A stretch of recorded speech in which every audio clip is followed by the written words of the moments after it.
खुलुमबाय आं सिबिरानि ब्रह्म नोंथांमोनखौ आंनि एसबि बड' निउज चेनेलाव गासैखौबो बरायबावनाय थाबाय नोंथांमोननि थाखाय आं गोदान मोनसे भिडिअ लानानै फैबावबाय अन्नानै भिडिअखौ जोबजासिम नायलांदो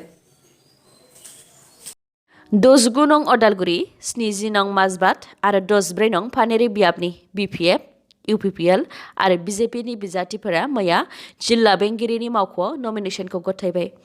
69 नं अदालगुरि बियाबनिफ्राय बिपिएफ दोलोनि बिजाथि रिहन दैमारि 70 नं माजबाद बियाबनिफ्राय चरण बर' आरो 14 नं पानेरि बियाबनिफ्राय करुणाकान्त स्वर्गियारि बिथांमोनहा मैया नमिनेसनखौ गथायदों गुबुन फारसे इउपिपिएल दोलोनिफ्राय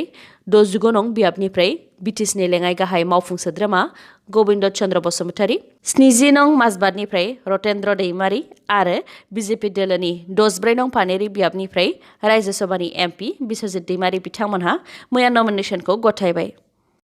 क'क्राझार जिल्लानि गसाइगाव महकुमानि सिङाव कसुगावजों लोगोसे गासै 11सो गामिफोराव बारहुंखा आरो सारअन्थाइ गोग्लैनायजों थेर बेथेर जाजानाय गामियारिफोरखौ खौरां लाहैदों दानि इएम उखिल मुसाहारि लरेन्स इस्लारि आरो प्रमिला रानी ब्रह्म बिथांमोनहा मख'नो गोनांदि बिथांमोनहा गुबुन गुबुन गामियाव गुबुन गुबुन समाव थांनानै खैफोदाव गोग्लैनाय गामियारिफोरखौ खौरां लाहैदों गाज्रियै फैनाय बारहुंखा आरो सारअन्थाइया गोबां सुबुंफोरनि न' बां मैगं थाइगं आरो आबाद थिलिफोरखौ सिलिंखार खालामलांदों जाथायजों मोगा मोगि जानांनाय सासे आइजोआ खौरांगिरिफोरनि सिगाङाव बुंथिनाय बायदिब्ला गोबां बारहुंखा आरो सारअन्थाइ फैनायनि जाहोनाव बिथांमोनहा बिसना एबा बैसां सिङाव हाबनानै थाबाबो रैखा मोननो हायाखै गोबां रोजायै फैनाय सारअन्थाइया न' बांनि थिंफोरखौ गब्लंहोजोबलांनो हादों बेबायदियाव न' सिङाव थानाय मुवा बेसादफोरजों लोगोसे गथ'साफोरनि बिजाबफोराबो गाज्रि जाजोबदों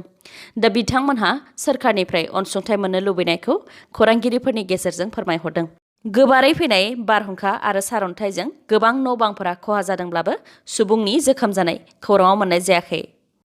आसाम बिधानसभा बिसायख'थिनि थाखाय नमिनेसन गथायनाय साथाम बिजाथिफोरखौ रिजेक्ट खालामबाय बिसायख'थि आय'गा रिजेक्ट खालामजानाय साथाम बिजाथिफोरनि मुङा फारियै मरियानि बियाबनिफ्राय अलक घोष बटद्रवा बियाबनिफ्राय अरुप कुमार शइकिया आरो नाजिरा बियाबनिफ्राय रिबलया गगৈ बिथाङा सासे आइजो बिजाथि साथामबो एजिपि आसाम जातीय परिषद राजखान्थि हान्जानि मख'नो गोनांदि मरियानि बियाबनि एजिपिनि बिजाथि अलक घोषआ बिजेपिनिफ्राय टिकेट बिदोंमोन बिजेपिनिफ्राय टिकेट मोनिलाय एजिपि हान्जायाव हाबफैदोंमोन आरो बिजाथिनि थाखाय नमिनेसनबो गथायबायमोन नाथाय नमिनेसन गथायनायजों लोगोसे बिसायख'थि आय'गनो क्रिमिनेल रिपर्ट दिन्थिफायैयाव बिथांनि नमिनेसनखौ बिसायख'थि आय'गा रिजेक्ट खालामदों गावखौ रिजेक्ट खालामनाय खौरां मोननाय लोगो लोगोनो बिथां अलक घोषआ हार्ट एटेक जादों जायनि थाखाय बिथांखौ फाहामथायनि थाखाय जरहाटनि मोनसे फाहामसालिसिम लांनाय जादोंमोन नाथाय बिथांनि देहानि थासारिया गाज्रिसिन जानायलाय बिथांखौ गुवाहाटीनि फाहामसालिसिम दैथायहरनाय जादों बेराफारसेथिं बत्रदवा बियाबनिफ्राय अरुप कुमार शइकिया बिथाङा सोरखारि मावथि मावोमोन सोरखारि बिबाननिफ्राय रिजाइन खालामदोंमोनब्लाबो डिपार्टमेन्टनिफ्राय रिजाइनेसन गनायथि मोनथ'वाखैमोन बिथाङा जायनि थाखाय बिथांनि बिजाथिनि नमिनेसनखौ बिसायख'थि आय'गा रिजेक्ट खालामदों बिथांमोननि अनगायैबो आइजो बिजाथिया मा जाहोननि थाखाय रिजेक्ट खालामजादों बेनि दासिमबो खौरां मोनथ'नाय जायाखै 69 नं अदालगुरि बियाबनिफ्राय बिटिसिनि डिपुटि चिफ गबिन्द चन्द्र बसुमतारी बिथाङा मैया नमिनेसनखौ गथायबाय नमिनेसन गथायखांनायनि उनाव बिथाङा खौरांगिरिफोरनि सिगाङाव माखासे खोथा फोरमायथिदों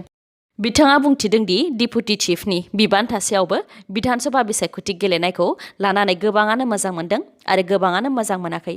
मा जाहोननि थाखाय बिबान थासेयावबो बिसायख'थि गेलेनो गोनां जाखो बिनि सायाव गबिन्द चन्द्र बसुमतारी बिथाङा फोरमायथिदों दि बिथाङाबो बिधानसभा बिसायख'थि गेलेनो गोसो गैयामोन नाथाय इउपिपिएल हान्जानिफ्राय नारसिननायाव बिसायख'थिखौ गेलेनो गोनां जादों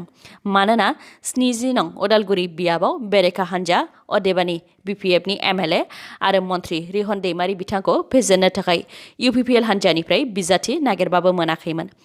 मानोना 69 नं अदालगुरि बियाबाव बेरेखा हान्जा अदेबानि बिपिएफनि एमएलए आरो मन्थ्रि रिहन दैमारिखौ फेजेननो थाखाय इउपिपिएल हान्जानिफ्राय बिजाथि नागिरबाबो मोनाखैमोन बेराफारसेथिं 69 नं अदालगुरि बियाबनिफ्राय इउपिपिएल हान्जाया जेरैखिजाया देरहासारथारनो गोनां जानायलाय गबिन्द चन्द्र बसुमतारी बिथाङा बिधानसभानि बिसायख'थिखौ गेलेनो गोनां जादों